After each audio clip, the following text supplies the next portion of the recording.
সিরাজগঞ্জে ৭.৬ মেগাওয়াটের রাষ্ট্রীয় সৌরবিদ্যুৎ প্যানেলের নিচে শাক সবজি সহ নানা প্রজাতির গাছের মাধ্যমে কৃষিক্ষেত্রে নতুন দিগন্তের সূচনা হয়েছে। যমুনা নদীর তীর ঘেঁষা এই সোলার পার্ক থেকে ইতিমধ্যে জাতীয় গ্রিডে বিদ্যুৎ সরবরাহ হচ্ছে। ২২ একর জায়গার পাশে যমুনার তীরে নতুন জমি বাড়ায় ভবিষ্যতে বিদ্যুৎ উৎপাদনও বাড়াতে চায় কর্তৃপক্ষ। সার্বিকভাবে জলবায়ুর ক্ষতি মোকাবেলায় এই পার্ক গুরুত্বপূর্ণ ভূমিকা রাখছে বলে বলছেন কর্তৃপক্ষ। তৌহিদুর রহমানের report. Walton air conditioner exchange অফারে স্প্লিট এসিতে ২৩,০০০ টাকা পর্যন্ত নিশ্চিত ছাড়। সিরাজগঞ্জে যমুনা নদীর কোল ঘেঁষে বঙ্গবন্ধু সেতুর পাশে গড়ে ওঠা নর্থ ওয়েস্ট পাওয়ার জেনারেশন কোম্পানির ৭.৬ মেগাওয়াট সৌর বিদ্যুৎ কেন্দ্র। ২২ একর জায়গায় নির্মিত এই সোলার পার্কে ২২,৬২০টি প্যানেল বসানো হয়েছে। প্রতিটি প্যানেলে উৎপাদন ক্ষমতা অন্তত ৩৪৫ ওয়াট। এই প্রকল্পের সব যন্ত্র অত্যাধুনিক এবং উৎপাদন ব্যাহত হলে আধুনিক ব্যবস্থায় সমাধান করা হয় বলে জানিয়েছেন কর্তৃপক্ষ। ১ নম্বর ইনভার্টারে আমার ২৪টা কম্বাইনার বক্স আছে এবং প্রতিটা কম্বাইনার বক্সে আমার ১৬টা করে স্ট্রিং আছে। তা আমার যদি কোনো স্ট্রিংয়ে বা কোনো প্যানেলে যদি প্রবলেম হয় সেক্ষেত্রে আমরা এখানে মনিটর করতে পারি। ওইখানে আমার কারেন্ট 0 দেখায়, তখন আমরা আমাদের যে স্ট্রিংয়ের যে ডায়াগ্রাম আছে ইনভার্টার অনুসারে সেই ডায়াগ্রাম অনুসারে গিয়ে আমরা যে চেক করি যে কোন জায়গাটা ফল্ট আছে।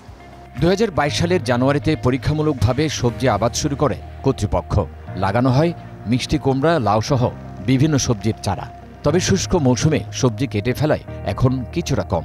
সোলার প্যানেলের নিচের জমি কাজে লাগাতেই এই চাষাবাদ বলছেন সংশ্লিষ্টরা।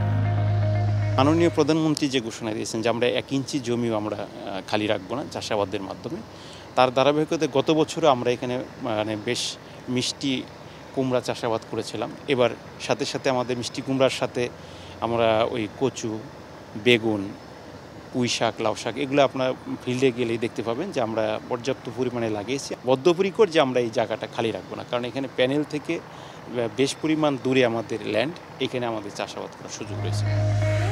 এই পদ্ধতি দেশের অন্য সৌরবিদ্যুৎ কেন্দ্রে ছড়িয়ে দিলে কৃষিক্ষেত্রে গুরুত্বপূর্ণ ভূমিকা রাখবে। সব মিলিয়ে পার্কের পাশে নতুন জমি বেড়ে যাওয়ায় বিদ্যুৎ উৎপাদনও বাড়াতে চায় কর্তৃপক্ষ। তবে এর জন্য আরও লোকবল প্রয়োজন বলছেন প্রধান প্রকৌশলী। এখানে বাংলাদেশ পানি উন্নয়ন বোর্ড তারা একটা বাঁধ নির্মাণ করতেছে, ফলে ওই চরটাকে অটোমেটিক্যালি প্রোটেক্টেড হয়ে যাচ্ছে। তা আমরা চেষ্টা করব এই জায়গাটা আমাদের দখলে নিয়ে আমরা এখানে নতুনভাবে সোলার প্যানেল স্থাপন করে জাতীয় গ্রিডে আরও বেশি মাত্রায় যোগ করার জন্য। প্রকল্পে নর্থ ওয়েস্ট পাওয়ার জেনারেশন কোম্পানির ৩.৭৫ একর, বঙ্গবন্ধু সেতু কর্তৃপক্ষের ১২.৪৩ একর এবং সিরাজগঞ্জ জেলা প্রশাসনের ৬.৬০ একর জমি বন্দোবস্ত নেওয়া হয়েছে। যমুনা পাড়ে নির্মিত এই বিদ্যুৎ প্রকল্প ইতিমধ্যে জাতীয় গ্রিডে যুক্ত হয়েছে। এটি বাস্তবায়নের মাধ্যমে সরকারের যে নবায়নযোগ্য জ্বালানি নীতি সেটি বাস্তবায়নে সহায়ক হিসেবে কাজ করছে। তৌহিদুর রহমান, ২১ টেলিভিশন, সায়েদাবাদ, সিরাজগঞ্জ।